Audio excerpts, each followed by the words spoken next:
Welcome, welcome. Welcome to your writing lesson for today. So today, you're actually going to do a sample. This lesson is going to be very similar to your test that you're going to be taking.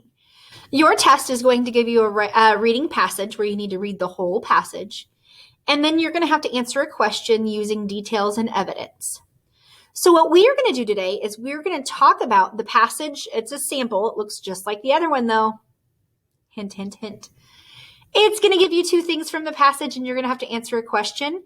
So we're going to go through what you need to look for, what you need to do, and how to get full points. Okay? So I'm going to make my picture smaller, and here we go. So this one, it starts out, it's a huge long passage, and it has a story for us to read. Then if you look at the very bottom page, this is where we are right now. This is where you see the question. Your question says, which character do you agree with and why? So that means I need to pick one side. You can't agree with both. You have to pick one. You have to pick one. And then it says, support your opinion with at least 2 reasons. So in order to get your points, so this is worth 3 points. 1 point, if you look right here for gold criteria, you get 1 point if you tell me your opinion. And then you get 1 point for each reason. So opinion, reason, reason. That's how you get full credit. Now, with the writing prompt, you also can get an extra point. The way that you do that is you use text evidence to support your reasoning. So opinion, reason, reason, evidence. That's how you would get 4 points. So we're going to talk about this. We're going to actually do a little bit of this together on the lesson for tomorrow. So please pay attention to that. We're going to start it today, and then tomorrow we're going to really double check and see what we would have gotten. Okay? So one of the things I want to show you, I'm going to go up to the top of my page. On your computer, there is a really cool accommodation or a really cool thing that you have. On this screen, there is a thing called RW. It's for Google Read Write. So if you click on Google Read Write, it comes with a menu. Then you actually can, that's not what I wanted. You actually can go ahead and I think, hang on just a second for me. All right, you actually, right here, it's the screen mask. You can actually use this to highlight certain parts of your text, which is awesome. So it's kind of like if you were in the classroom, sometimes if you guys have that easy reader to help you read line by line. So on a long test like that, that is awesome. That is a great tool that you can use. There are a couple other tools that we're going to talk about today too. Another thing you could use is you could use a highlighter. So you can select the text and you can highlight.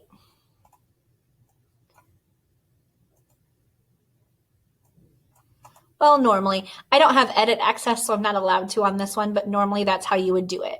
You also can clear all the highlighters that you want, and you can collect all the highlighters too. Just a second. All right, so that is just a couple of the things that you can use with Google Read Write. There's also a couple more tools that will let you actually read the text let it read the text for you. So that is an option that you can use. So keep that in mind. That is something we're going to talk a little bit more about that when it comes time for the test next week. I'm going to have a couple more videos for you on that too. Today, you're actually going to read this passage. It's called Fox, and it's by somebody named Margaret Wilde. Okay, so through the charred forest over hot ash runs dog with a bird clamped in his big, gentle mouth. He takes her to his cave above the river, and there he tries to tend to her burnt wing. But Magpie does not want his help. I will never be able to fly again. My life is ruined, she whispers. I don't understand, says Dog. He is silent for a moment, and then he says, I am blind in one eye, but life is still good. An eye is nothing, said Magpie. How would you feel if you couldn't run? Dog doesn't answer.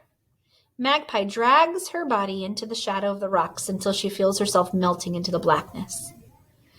Days, perhaps weeks later, she wakes up with a rush of grief. Dog is waiting. He persuades her to go with him to the riverbank. Hop on my back, he says. Look into the water and tell me what you see. Sighing, Magpie does as he asks. Reflected in the water are the clouds and the sky and the trees and something else. A strange new creature, she says. That is us, says Dog. Now hold on tight. With Magpie clinging to his back, he races through the scrub, past the stringy barks, past the clumps of yellow box trees, into the blueness. He runs so swiftly that it's almost as if they were flying. Magpie feels the wind streaming through her feathers, and she rejoices. Fly, Dog, fly! I will be your missing eye, and you'll be my wings. And so Dog runs, and Magpie on his back, every day through summer, through winter. After it rains, when the saplings are springing up everywhere and Fox comes into the bush, Fox with his hunted eyes and rich red coat, he flickers through the trees like a tongue of fire, and Magpie trembles. But Dog says, welcome. We can offer you food and shelter. Thank you, says Fox. I saw you running this morning. You looked extraordinary. Dog beams at Magpie shrinks away. She can feel Fox staring at her burnt wing. In the evenings, when the air was creamy and with blossoms, Dog and Magpie relax at the mouth of the cave, enjoying each other's company.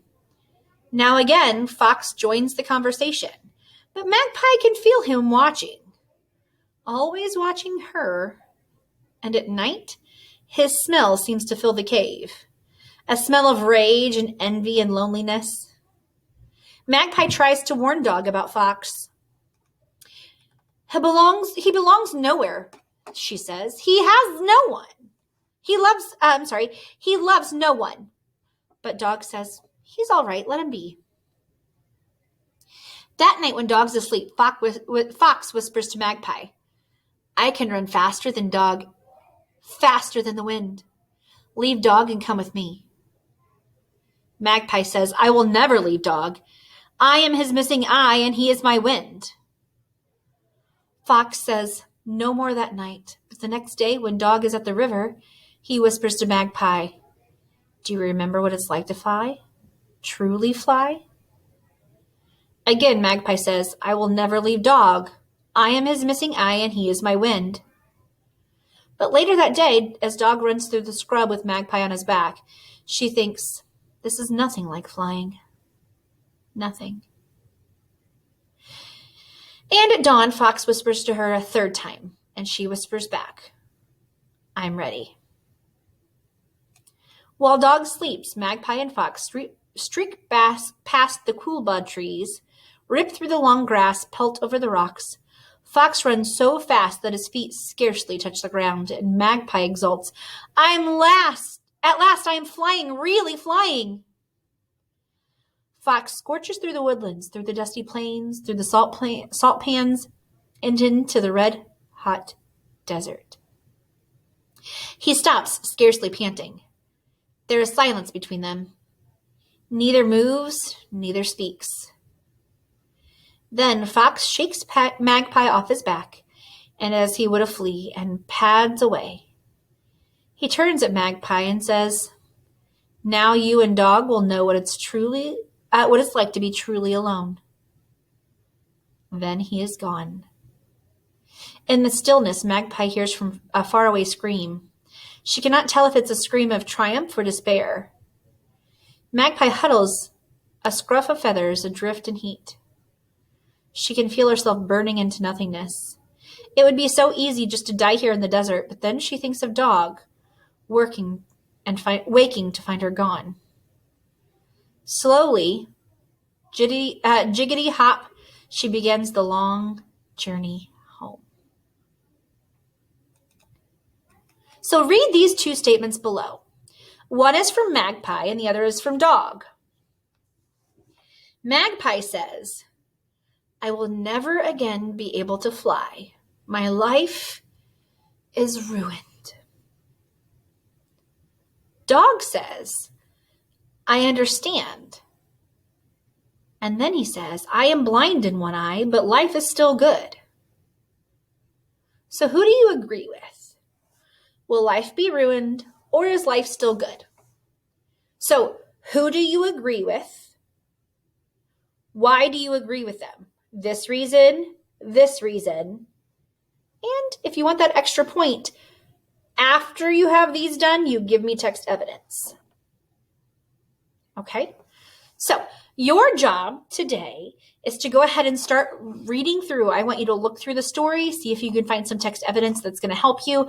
See if there's something in here that you can use to figure out which one you agree with the most. See if there's something that kind of makes you think. See if there's something that you really enjoyed about this.